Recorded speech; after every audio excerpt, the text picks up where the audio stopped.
शुभ दुपार सर्वांना. तर बघा इथं दुपारच्या स्वयंपाकामध्ये म्हणलं चला आता कुकर लावून घेऊया. कुकरमध्ये तर मी बटाटा, डाळ, भात आणि बघा वाटाणा लावला होता. नंतर न कुकर असं काढून घेतलं, भेंडी चिरली, भेंडी परतून घेतली, छान अशी उभी उभी चिरली, छान असं पहिले भाजून घेतली. नंतर न लसूण, कढीपत्ता, हळद ते घालून भेंडी करून घेतली. कणिक मळून ठेवली होती बघा इकडं.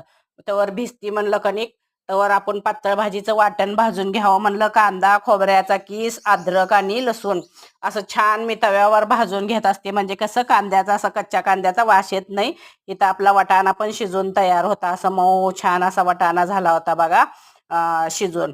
मग म्हणलं चला आता आपण त्याच्यासाठी फोडणी करूया. फोडणीमध्ये ते वाटण आपण भाजलं होतं ते टाकलं, लाल तिखट, काळं तिखट, हळद टाकून छान आपलं असं वाटण झालं होतं. वाटण वर असं छान भाजून निघोस्तोर बटाटे सोलून घेतले, म्हणजे वाटाणा बटाट्याचीच रस्सा भाजी करायची होती. मग थोडंसं तेल घातले, आणखीन जरा कमी वाटत होतं म्हणून, आणि छान आपला हे मसाला परतून घेतला. मसाला छान आपण परतून झाला की मग हे आपले जे वाटाणे होते ना ते मी त्यामध्ये टाकून घेतले. तसं तर मी काय जास्त तेल वापरत नाही, तेलाचा वापर थोडासा मी कमीच करते.